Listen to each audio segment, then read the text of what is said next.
صادقہ چچی نے ذرا الگ لے جا کر اسے احساس دلایا۔ چچی، ذیشان کی کنڈیشن اتنی سیریس ہے، مجھ سے رہا نہیں گیا۔ آنٹی کاشف اور لائبہ کے پاس ہیں، ورنہ وہ میرے ساتھ آتی مجبوری تھی۔ مضطربانہ کیفیت میں انگلیاں مڑوڑتی وہ انہیں بڑی بے بس سی لگی تو انہوں نے اسے مزید ڈانٹنے کا ارادہ ملتوی کر دیا۔ کافی دیر گزر گئی تھی۔ صادقہ نے سیف سے کہا کہ وہ اسے گھر لے جائے۔ وہ پارکنگ سے گاڑی نکالنے چلا گیا۔ صادقہ اسے خود گاڑی تک چھوڑ کر گئی اور ہزاروں نصیحتیں بھی کی۔ اللہ سے خیر مانگو، آئندہ اس طرح مت آنا، شادی شدہ ہو تم اب۔ سیف ڈرائیونگ سیٹ کے ساتھ والا فرنٹ ڈور کھول چکا تھا۔ وہ پیچھے بیٹھ گئی تو صادقہ نے پھر ٹوکا۔ وہ سنی انسنی کر گئی۔ انہوں نے کچھ پڑھ کر اس پر پھونکا، پھر سیف کی طرف رخ کیا۔ اب تم کل آنا، ویسے بھی رات کافی زیادہ ہو گئی ہے، تم تھک گئے ہوگے، ذرا آرام کر لینا۔ ہونا تو وہی ہے جو مقدر میں ہے، انجم بھائی بھی یہی ہیں، ناظمہ پریشان ہو رہی ہوگی، اسے تسلی دینا، اب جاؤ۔ سیف نے سعادت مندی سے ساری بات سنی۔ صادقہ اللہ حافظ کہہ کر اندر چلی گئی تو سیف نے بھی گاڑی سٹارٹ کر دی۔ وہ سنجیدگی سے ڈرائیونگ کر رہا تھا۔ وہ اس کے چہرے کے تاثرات جاننے سے قاصر تھی۔ تھک کر اس نے سر سیٹ کی پشت سے ٹکا دیا۔ آج کا دن ہنگامہ خیز اور ناقابل یقین سا تھا۔ وہ تو ذیشان کی کل والی باتوں پہ پریشان اور بے چین سی تھی، اوپر سے آج یہ واقعہ ہو گیا تھا۔ آمنہ چچی اسے جس طرح گھور رہی تھی، جانے کسی اور نے بھی نوٹ کیا تھا یا نہیں، پر اسے وہ نگاہیں اندر تک کاٹ گئی تھی۔ صادقہ چچی کی نصیحتیں اور روک ٹوک، انہیں ایک غیر لڑکے کے ساتھ اس کا آنا اچھا نہیں لگا تھا۔ محض چند گھنٹوں کی دلہن تھی وہ، اس کا یوں منہ اٹھا کر رات گئے چلے آنا مناسب نہیں تھا۔ گاڑی گیٹ کے آگے رکی۔ سیف نے ہارن دیا تو وہ اپنے خیالوں کی وادی سے نکلی۔ چوکیدار مستعد بیٹھا تھا۔ ناظمہ انہی کا انتظار کر رہی تھی۔ اسے سیف کے ساتھ دیکھ کر انہوں نے سکون کا سانس لیا۔ آنٹی کاشف اور لائبہ سوئے ہوئے ہیں، جاگے تو نہیں؟ سب سے پہلے اس نے انہی کا پوچھا تو سیف نے رخ موڑ کر اسے دیکھا۔ وہ کتنی پریشان لگ رہی تھی۔ ہاں، وہ سوئے ہوئے ہیں۔ ناظمہ آنٹی کے کہنے پر اس نے کمرے کا دروازہ کھولا اور خود تصدیق کی۔ واقعی دونوں بے خبر سو رہے تھے۔ اس کے ساتھ زمین پہ بچھے کارپٹ پر نوکرانی بھی سو رہی تھی۔ اسے ناظمہ آنٹی پر پیار سا آیا۔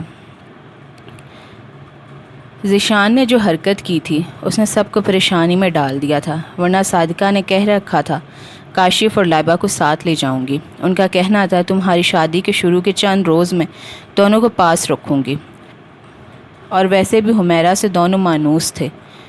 اس نے اطمینان کا سانس لیتے ہوئے دروازہ بند کر دیا۔ ناظمہ آنٹی اسی طرف آ رہی تھی۔ سمانہ، آرام کرو اور کمرے میں جاؤ، نئی دلہنیں یوں نہیں گھومتی ہیں۔ ان کے لہجے میں تنبیہ تھی۔ وہ شرمندہ سی ہو گئی۔ در حقیقت ناظمہ بیٹے کی شادی کی خوشیوں کی یوں بدمزہ ہونے پر جھنجھلا گئی تھی، ورنہ ذیشان کی خودکشی کی کوشش پر اوروں کی طرح وہ بھی پریشان تھی۔ وہ اسے خود اندر چھوڑ کر گئی۔ اس نے سر ہلا کر پہلی بار کمرے کا تفصیلی جائزہ لیا۔ پھولوں کی ملی جھولی خوشبو سے ماحول مہک رہا تھا۔ سیف باتھ روم میں تھا۔ اندر سے پانی گرنے کی آواز آ رہی تھی۔ وہ پیس صوفے پہ دونوں ہاتھوں میں سر پکڑ کر بیٹھ گئی۔ سیف کپڑے چینج کر کے کمرے میں آیا تو تکلیف دہ انداز میں رو رہی تھی۔ وہ پریشان ہو گیا۔ سمانہ، کیا بات ہے، کیا ہوا ہے؟ میرے سر میں بہت شدید درد ہو رہا ہے، سردی لگ رہی ہے مجھے۔ تو اس میں رونے کی کیا بات ہے، آپ آرام کریں، پانی کے ساتھ ٹیبلٹس لے لیں اور آرام سے سو جائیں، صبح بات ہوگی، میں خود بری طرح سے تھک گیا ہوں، سونا چاہتا ہوں۔ اس نے بڑے سبھاؤ اور سہولت سے بات کی۔ صبح ڈاکٹر ملک آ کر آپ کو چیک کر لیں گے۔ اس نے دوپٹے سے چہرہ رگڑا اور نئے سرے سے سوں سوں کرنے لگی۔ میں کاشف اور لائبہ کے پاس سو جاؤں؟ سیف اس کے پاس کھڑا اس کے جھکے سر اور لرزتے وجود کو دیکھ رہا تھا۔ نہیں، وہاں کلثوم بھی سو رہی ہے، ماما ناراض ہو جائیں گی، آپ ادھر ہی سو جائیں، یہ ساتھ والے دوسرے کمرے کا دروازہ ہے۔ اس نے سامنے خوبصورت نقش و نگار سے آراستہ دروازے کی طرف اشارہ کیا۔ میں ادھر سو جاتا ہوں۔ سچ مچ وہ ایک تکیہ اٹھا کر ادھر سے چلا گیا تو سمانہ نے سکون کا سانس لیا۔ صبح وہ دیر تک سوتی رہی۔ 12 بجے کے قریب جب وہ اٹھ کر باہر آئی تو آنٹی ناظمہ ہاسپٹل گئی ہوئی تھی۔ ڈاکٹر انجم صبح واپس آئے تھے۔ سیف اور سمانہ کے ولیمے کی تقریب منسوخ ہو گئی تھی۔ ذیشان کی موجودہ حالت کے پیش نظر یہ فیصلہ کیا گیا تھا، کل آنٹی ناظمہ اور ڈاکٹر انجم کو واپس چلے جانا تھا۔ شام میں سمانہ دوبارہ ہاسپٹل گئی۔ ذیشان اسی حالت میں تھا۔ صادقہ نے تھوڑی دیر بعد سیف کے ساتھ اسے واپس بھیج دیا۔ سمانہ کی طبیعت بہت خراب ہونے لگی تھی۔ ڈاکٹر ملک کو ناظمہ نے بلوایا تھا۔ انہیں تو تیز بخار ہے، بی پی بھی لو ہے۔ انہوں نے ناظمہ کو بتایا، آرام کریں، ٹھیک ہو جائیں گی، یہ ٹیبلٹس ابھی دودھ کے ساتھ لینی ہے۔ انہوں نے دواؤں والا نسخہ ناظمہ کی طرف بڑھایا۔ انہوں نے کلثوم کو آواز دی اور اس کے لیے دودھ لانے کو کہا۔ اپنے سامنے انہوں نے سمانہ کو دودھ کے ساتھ دوا دی۔ اس پہ 2 کمبل پڑے ہوئے تھے، پھر بھی اسے سردی لگ رہی تھی۔ در حقیقت خوف کہیں اس کے اندر بکل مارے بیٹھے تھا، جو اس طرح ظاہر ہو رہا تھا۔ کاشف اس کی بیماری کی وجہ سے گھبرایا ہوا تھا۔ دوسرے دن ناظمہ اور ڈاکٹر انجم چلے گئے۔ اس کی طبیعت ہنوز خراب تھی۔ سیف ذیشان کی خیریت دریافت کرنے کے بعد ہاسپٹل سے واپس آیا تو سمانہ، کاشف اور لائبہ کے ساتھ تیار بیٹھی تھی۔ کاشف اسے دیکھتے ہی چہکا۔ انکل ہم گھر جا رہے ہیں، آپ بھی جائیں گے؟ لائبہ نے پوچھا۔ میں ذرا گھر جا رہی ہوں، یہ دونوں ضد کر رہے ہیں، کہہ رہے ہیں کہ ہم اپنے گھر کو مس کر رہے ہیں۔ اس نے سفید جھوٹ بولا۔ ٹھیک ہے، میں بھی ساتھ چلتا ہوں۔ سمانہ پریشان نظر آنے لگی۔ سیف نے توجہ نہیں دی، ورنہ ضرور نوٹ کرتا۔ اسے بچوں کے ساتھ چھوڑ کر واپس چلا گیا تو سمانہ نے سکون کا سانس لیا۔ 4 دنوں کے درمیان وہ کتنی الجھی سی رہی تھی۔ آج رہائی کا احساس ہو رہا تھا۔ اس رہائی کے احساس سے وہ بمشکل ایک دن خوش رہ پائی تھی کہ صادقہ چچی آ پہنچی۔ بچوں کے سامنے تو اسے کچھ نہیں کہا، البتہ بعد میں اسے اچھی طرح سمجھایا۔ بیٹی، اس طرح گھر میں کیا ہے، تحفظ کا احساس تک نہیں ہے۔ تم کیوں بھول گئی ہو یہاں کسی طرح تم نے خوف کے عالم میں گولیاں چلنے کے بعد جو دن گزارے؟ دشمن کو کبھی کمزور مت جانو۔ اب تم شادی شدہ ہو، تمہارا ایک گھر ہے۔ اگر یہاں آنا ہے تو چند گھنٹوں کے لیے آؤ، پھر لوٹ جاؤ۔ تمہاری وجہ سے ناظمہ پریشان تھی، ایئرپورٹ پر بھی بار بار مجھے تمہارا خیال رکھنے کی تاکید کر رہی تھی۔ ذیشان کل ڈسچارج ہو کر گھر آ رہا ہے، یہ فرض انجم بھائی ہمیں سونپ کر گئے ہیں۔ تم اب گھر جاؤ اور پرسوں کے لیے تیاری کرو۔ کاشف اور لائبہ میرے ساتھ جائیں گے، حمیرہ بھی انہیں مس کر رہی ہے۔ 5-6 روز کے بعد میں چھوڑ جاؤں گی۔ ان کا لہجہ بہت مضبوط تھا، سمانہ کو ایک بھی لفظ کہنے کی جرت نہ ہوئی۔ اپنے کہنے کے مطابق وہ سمانہ کو چھوڑ کر بچوں کو لے گئی۔ سیف گھر میں تھا، صادقہ کافی دیر اس کے پاس بیٹھی تھی۔ بیٹا، سمانہ کا خیال رکھنا اور محسوس مت کرنا، ابھی اس کے ناز اٹھوانے کے دن ہیں۔ ناز ہی تو اٹھا رہا ہوں 6 روز سے، اور برداشت الگ کر رہا ہوں، بس حالات ہی ایسے ہو گئے تھے۔ ذیشان کی خودکشی نے ہم سب کی مت مار دی تھی۔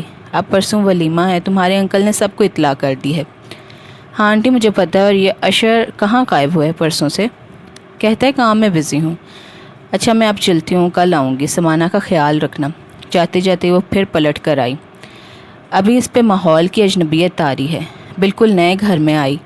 تمہیں کیا پتہ لڑکی کے لیے پرائے لوگوں اور گھر سے ناتا جوڑنا کتنا مشکل ہوتا ہے، یہ تم کسی نئی نویلی دلہن سے پوچھو۔ سمانہ آہستہ آہستہ ایڈجسٹ ہو جائے گی۔ مجھے اپنا زمانہ یاد آ گیا ہے، شادی کے بعد دن میں کئی بار میکے والوں کو یاد کر کر کے روتی تھی میں۔ ماضی میں جھانکتے ان کے لبوں پہ مسکراہٹ آ گئی۔ نامحسوس انداز میں انہوں نے سیف کے ذہن میں پائے جانے والے ابہام دور کرنے کی کوشش کی تھی۔ صادقہ کے جانے کے بعد سمانہ لان میں بنے سنک کی بینچ پر آ کر بیٹھ گئی، مگر کچھ منٹ بعد ہی اٹھ کر عقبی دیوار کے پاس آ گئی۔ یہاں سے کسی کے بھی دیکھ لیے جانے کا امکان نہیں تھا۔ وہ آرام سے آئندہ کے لیے لاہے عمل تیار کرنا چاہتی تھی۔ کافی دیر گزر گئی تھی، وہ دیوار کے پاس سے ہٹ آئی۔ سیف کی ادھیڑ عمر ملازمہ کلثوم اسے بلانے اسی طرف آ رہی تھی۔ سیف کھانے پہ اس کا انتظار کر رہا تھا۔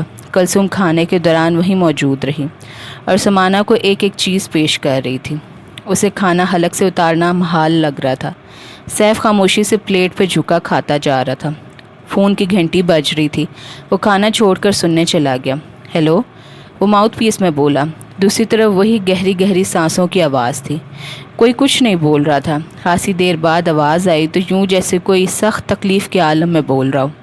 اس کے ساتھ ہی فون بند ہو گیا۔ اس نے ریسیور کریڈل پر رکھ دیا۔ اس کی شادی کے بعد یہ پورے اسرار ٹیلی فونز کالز آ رہی تھی۔ اس نے نمبر چیک کروایا۔ روز کوئی پی سی او بدل بدل کر فون کرتا تھا۔ تنگ آ کر اس نے دھیان دینا چھوڑ دیا۔ چھوٹے صاحب کس کا فون تھا؟ کلثوم نے اپنی عادت سے مجبور ہو کر پوچھا۔ ایک دوست کا تھا، اس نے بتایا۔ کلثوم قہوہ بنا کر لے آئی۔ سمانہ ادھر ہی تھی۔ بیٹا، آپ اتنی کمزور لگنے لگی ہیں مجھے، کھانا بھی برائے نام کھایا ہے، وہ پیار سے بولی۔ شادی کے بعد انہوں نے سمانہ کو چھوٹی بیگم کہہ کر مخاطب کرنا شروع کیا تو انہیں ٹوک دیا۔ مجھے میرا نام لے کر بلایا کریں یا بیٹی کہا کریں۔ کلثوم نہال ہو گئی تھی۔ اصل میں کھانے سے پہلے میں نے چائے پی تھی، اس لیے خاص بھوک نہیں تھی۔ اس نے صفائی دی۔ میں نے دودھ ابال دیا، سونے سے پہلے یاد سے پی لینا۔ اس نے غائب دماغی سے سر ہلایا۔ دودھ 2 گلاسوں میں سائڈ ٹیبل پر پڑا ہوا تھا۔ سیف کمرے میں نہیں تھا اور نہ ہی اس کی موجودگی کے آثار تھے۔ اس کے پورے وجود میں طمانینت سی بھر گئی، اور حال جیل سے چھوٹے اس قیدی کا سا ہو گیا جسے پھانسی کی سزا سنا کر اچانک باعزت رہائی کی خوشخبری سنا دی گئی ہو۔ اس نے بیگ میں رکھی بوتل نکالی اور 2 گولیاں نکال کر دودھ کے ایک گلاس میں ڈال دی۔ دوسرا گلاس اٹھا کر اس نے خود پی لیا۔ سیف اشر کی طرف گیا ہوا تھا۔ اس نے ضروری کام کا کہہ کر بلایا تھا۔ سمانہ کمبل تان کر سو گئی۔ نیم ملجگی روشنی میں پہلے تو وہ ان بندے ہاتھوں کو پہچان ہی نہیں پائی تھی۔ چہرہ سامنے آیا تو وہ سن سی ہوگی۔ یہ چہرہ امینہ کا تھا۔ گھٹی گھٹی چیخیں، خراہٹ کی آواز، بیڈ کی تازہ لہو کے چھینٹوں سے رنگین ہوتی چادر۔ چھوڑ دیں مجھے، چھوڑ دیں میں کسی کو نہیں بتاؤں گی۔ التجا کے انداز میں اس کے دونوں ہاتھ پھیلے ہوئے تھے۔ آنسوؤں سے سارا چہرہ بھیگا ہوا تھا۔ کہیں دور سے بہت سی آوازیں آ رہی تھیں۔ وہ آوازوں کی سمت کا اندازہ کر ہی رہی تھی کہ یکدم اس کی آنکھ کھل گئی۔ ٹیوب لائٹ سے اس کی آنکھیں چندیا سی گئی تھی۔ وہ سچ مچ رو رہی تھی۔ سیف اس پہ جھکا پریشانی سے دیکھ رہا تھا۔ وہ بھی تھوڑی دیر پہلے اشر کی طرف سے واپس آیا تھا۔ روزانہ کی طرح آج بھی سمانہ سر سے لے کر پاؤں تک کمبل میں ملفوف ممنوعہ علاقے کا اشتہار بنی ہوئی تھی۔ گوٹی گوٹی چیخوں نے سیف کو اس کی طرف متوجہ کیا تھا۔ وہ کپڑے بدل رہا تھا جب مبہم سی آواز اور لفظ اس کی سماعتوں سے ٹکرائے۔ پھر دبی دبی سسکیاں اور چیخیں۔ وہ شرٹ کے بٹن لگائے بغیر باہر آیا۔ سمانہ کے چہرے پر آنسوؤں کے نشان تھے۔ شاید وہ خواب میں ڈر گئی تھی۔ سیف کو یوں اپنے چہرے پہ جھکا دیکھ کر وہ کرب اور اذیت میں ڈوبی چیخی اس کے کانوں کے بہت قریب سرسرانے لگی۔ وہ اٹھ بیٹھی۔ میری طبیعت خراب ہے۔ اسے اپنی آواز اجنبی سی لگی۔ ٹھیک ہے، سو جائیں، کل ہمارا ولیمہ ہے، اس کے بعد تفصیلات سے بات ہوگی۔ سیف کے لہجے میں آنچ سی تھی۔ سمانہ نے ڈرتے ڈرتے نگاہیں اٹھائی۔ نائٹ شرٹ کے کھلے بٹن سے اس کا مضبوط جسم اور چوڑا سینہ نمایاں تھا۔ وہ متاثر کن شخصیت کا مالک تھا۔ وہ منظر سے ہٹا تو اس نے سکون کا سانس لیا۔ ولیمے کی تقریب سیف نے گھر پہ ہی ارینج کی تھی۔ اس کے خاص دوست، چند رشتہ دار اور سمانہ کی طرف سے لوگ تھے۔ ذیشان گھر آ چکا تھا۔ سمانہ کے دل کو اطمینان ملا، پھر بھی کہیں دبا دبا خوف ضرور محسوس تھا۔ لائبہ سے چھو کر دیکھ رہی تھی۔ شادی کے دن سے زیادہ آج خوبصورت لگ رہی تھی۔ اشر کی ایک کزن نے اس کے کان میں سرگوشی کی۔ میرے خیال سے آپ کی شادی تو آج ہی ہوئی ہے، کیونکہ سیف بھائی کی شب عروسی تو ہاسپٹل کی نظر ہو گئی تھی۔ سمانہ کے گال دہک اٹھے تھے۔ سیف کے دوستوں نے دونوں کی تصویریں بنائی۔ اب زیادہ تر لوگ جا چکے تھے۔ سیف کے چند دوست اور عورتیں تھیں۔ صادقہ جاتے وقت کاشف اور لائبہ کو ساتھ لے گئی۔ وہ بھی حمیرہ کے ساتھ بڑے خوش تھے۔ اسکول سے 6 روز کی چھٹیاں تھیں۔ روز ہی وہ انہیں کہیں نہ کہیں لے جاتی، اس لیے وہ سمانہ کو بالکل بھی مس نہیں کر رہے تھے۔ سیف نے گولڈ چین کے ساتھ ہیرا جڑا لاکٹ اسے دیا تھا۔ شادی کے اتنے دن بعد بھی ہم ایک دوسرے کے لیے اجنبی ہیں، مگر آج اور ابھی یہ اجنبیت ختم ہو جانی چاہیے۔ سیف کا انداز اور تیور معنی خیز تھے۔ سمانہ نے پاؤں جہازی سائز بیڈ سے نیچے لٹکائے۔ بیٹھو، یہاں سے حرکت مت کرنا۔ سیف کی آواز بہت سرد، دکھی اور اجنبی تھی۔ کہیں جا رہی ہو؟ آرام سے بیٹھو، بات کیا ہے؟ اس بار سیف بڑے دوستانہ انداز میں بولا۔ ساتھ ہی اس نے بڑی اپنائیت سے اس کے شانے پہ دباؤ ڈال کر اسے نیچے اترنے سے باز رکھا، پر وہ تو یوں اچھلی جیسے بجلی کا ننگا تار اس کے جسم سے مس کر گیا ہو۔ دیکھیں، مجھے ہاتھ مت لگائیں، دور رہیں مجھ سے۔ اس کی آواز سخت تھی۔ سیف کی آنکھیں غصے سے دہک اٹھی۔ آپ نے مجھے کاٹ کا الو یا پھر کوئی بے جان چیز فرض کر لیا ہے؟ میں نے ابھی تک آپ سے اس گریز یا سہمے رویے کا سبب نہیں پوچھا۔ پہلے 3-4 روز میں یہی سمجھتا رہا کہ آپ کی طبیعت واقعی زیادہ خراب ہے۔ دیکھ کر ہی مجھے ترس آ جاتا تھا۔ میں آج بھی آپ کو بتانا پڑے گا، مگر ابھی آپ کو بتانا پڑے گا کہ یہ سب کیا ہے۔ ہماری شادی دنیا کی انوکھی شادی تو نہیں ہے جو میرے ساتھ یہ امتیازی واقعات پورے 1 ہفتے سے پیش آ رہے ہیں۔ میں جہاں جاتا ہوں آپ وہاں سے ہٹ جاتی ہیں، جیسے میں کوئی آدم خور افریت ہوں۔ یہ میری شرافت کی انتہا سمجھ لیں کہ میں نے ابھی تک آپ پہ کوئی حق نہیں جتایا۔ یوں لگتا ہے جیسے میری بیوی کے بجائے آپ لا تعلق ہستی ہیں۔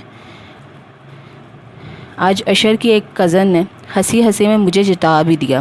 میں نے کس طرح انہیں مطمئن کیا ہے مجھے ہی پتہ ہے۔